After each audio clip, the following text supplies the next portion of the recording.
पाश्चात्य दर्शन में अनुभववाद एक महत्वपूर्ण ज्ञान मीमांसीय विचारधारा है जो ज्ञान के स्रोत के रूप में एकमात्र अनुभव को ही प्राथमिकता देती है। इस विचारधारा का विकास मुख्य रूप से 17वीं और 18वीं शताब्दी में हुआ, जिसमें प्रमुख रूप से जॉन लॉक, जॉर्ज बर्कले और डेविड ह्यूम जैसे दार्शनिक शामिल थे। अनुभववाद का मुख्य तर्क यह है कि सभी ज्ञान का आधार इंद्रियजन्य संवेदनपरक अनुभव पर निर्भर है और यह सिद्धांत सैद्धांतिक परिकल्पनात्मक चिंतन से ज्यादा व्यावहारिकता पर जोर देता है।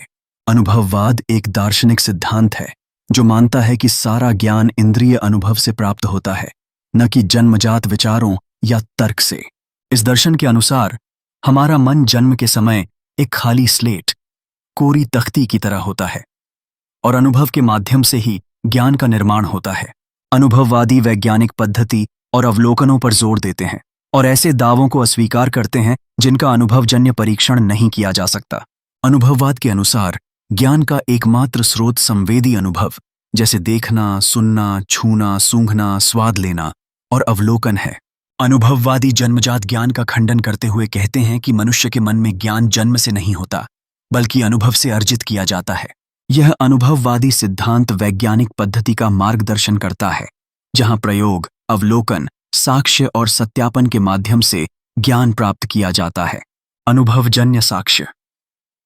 अनुभववाद अनुभवजन्य साक्ष्य के महत्व पर जोर देता है, यानी ऐसे सिद्धांत या दावे जो अनुभव के माध्यम से साबित किए जा सकें।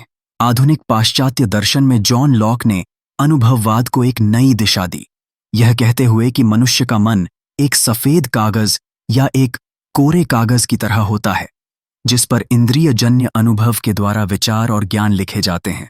उनका मानना था कि हमारे सभी विचार और अवधारणाएं अनुभवों के संग्रह से उत्पन्न होती हैं। बर्कले ने इसे एक कदम आगे बढ़ाते हुए तर्क किया कि वस्तुओं का अस्तित्व हमारे अनुभव पर निर्भर करता है और होना मतलब अनुभव किया जाना इस सिद्धांत का मुख्य आधार है। हालांकि ह्यूम ने अनुभववाद को और गहराई में ले जाते हुए यह दिखाया कि अनुभव ही नहीं बल्कि उसके परिणामों का विश्लेषण भी ज्ञान को आकार देता है। उन्होंने कारण और कार्य के बीच के संबंधों को समझने में संदेह व्यक्त किया और कहा कि ज्ञान केवल उन अनुभवों पर आधारित होता है जिन्हें हम प्रत्यक्ष देख सकते हैं। इस विचार ने अनुभववाद के तर्क को और मजबूत किया, लेकिन साथ ही साथ इसे आलोचना का भी सामना करना पड़ा। अनुभववाद की आलोचना यह है कि यह ज्ञान को सीमित करता है और अंतर्ज्ञान, बुद्धि या तर्क के द्वारा प्राप्त ज्ञान के स्रोतों को नकारता है।